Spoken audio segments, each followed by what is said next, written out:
बाबूलाल ने हेमंत सरकार को फिर लिया निशाने पर। डीजीपी के एक्सटेंशन को लेकर उठाए गंभीर सवाल। झारखंड बीजेपी के प्रदेश अध्यक्ष बाबूलाल मरांडी ने झारखंड की हेमंत सरकार पर निशाना साधा है। अपने संताल परगना के दौरे पर पहुंचे बाबूलाल ने पत्रकारों से बातचीत के दौरान कई मुद्दों का जिक्र किया। उन्होंने राज्य सरकार की कार्यशैली पर सवाल खड़े किए हैं।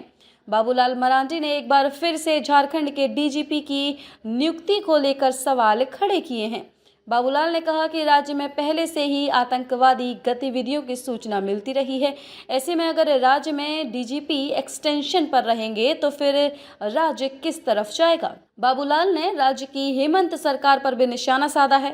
उन्होंने कहा कि राज्य में सरकार और उनके लोग राज्य को लूटने में लगे हुए हैं। साथ साथ बाबूलाल ने केंद्र की मोदी सरकार की योजनाओं को लेकर भी कहा कि राज्य सरकार इन योजनाओं पर ध्यान नहीं दे रही है। झारखंड बीजेपी के प्रदेश अध्यक्ष बाबूलाल मरांडी ने झारखंड की हेमंत सरकार पर निशाना साधा है।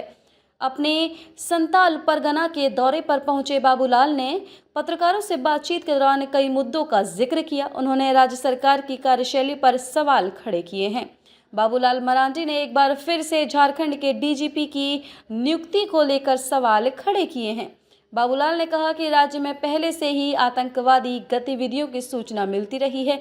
ऐसे में अगर राज्य में डीजीपी एक्सटेंशन पर रहेंगे तो फिर राज्य किस तरफ जाएगा। केंद्र से जो पैसे आते हैं, जब तक ये काम के एवज में यूटिलाइजेशन सर्टिफिकेट नहीं भेजेंगे, उपयोगिता प्रमाण पत्र केंद्र को नहीं देंगे तो राज्य को पैसा नहीं मिलता है। ये तय मापदंड है। देश के कोई भी राज्य जो स्टेट को जो ग्रांट मिलता है तो एक बार में तो पैसा नहीं मिलता है, क्योंकि एक बार में पैसा आता भी नहीं है। गवर्नमेंट तो टैक्स कलेक्शन करके पैसा इकट्ठे होते हैं,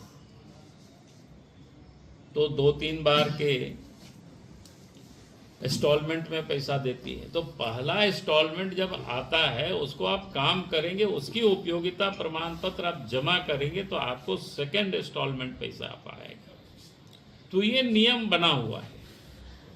अब राज्य सरकार अगर उसकी प्रामाणिकता से प्रमाण पत्र ही नहीं भेजेंगे तो फिर कैसे उनको पैसा मिलेगा। लूटने के लिए तो उनको नहीं मिल सकता है। अच्छा सर, बाबूलाल ने राज्य की हेमंत सरकार पर भी निशाना साधा है। उन्होंने कहा कि राज्य में सरकार और उनके लोग राज्य को लूटने में लगे हुए हैं। साथ साथ बाबूलाल ने केंद्र की मोदी सरकार की योजनाओं को लेकर भी कहा कि राज्य सरकार इन योजनाओं पर ध्यान नहीं दे रही है। देखिए, मैं कहूँगा कि झारखंड तो और सेंसिटिव प्रदेश है, क्योंकि अभी लेटेस्ट तुरंत आंकड़ा नहीं है मेरे पास। आप सबको ध्यान में है, पिछले दिनों कई एक आतंकवादियों का ठिकाना झारखंड से मिला है और यहाँ से उन लोगों को गिरफ्तार किया गया है। झारखंड के चाहे जमशेदपुर हो या रांची हो, ऐसे कई एक जगहों से। और झारखंड जैसे राज्य में आप अब तो 2 महीना करीब करीब हो रहा है, 23 तारीख अब हो गया। फुल प्लेज यहाँ कोई डीजीपी नहीं है अधिकृत रूप से। जो काम कर रहे हैं, जिनसे काम करा रही है सरकार, वो इलीगल है। उनके कार्य 30 अप्रैल को ही समाप्त हो गया। भारत सरकार के गृह मंत्रालय का पत्र आप सब लोग के संज्ञान में भी होगा, हमने उस समय ही ट्वीट कर दिया था। और उसके बाद बना करके एसीबी के भी डीजी वही है, आप सोच सकते हो। सीआईडी के भी वही है, और जिनका कार्यकाल 30 अप्रैल को समाप्त हो गया।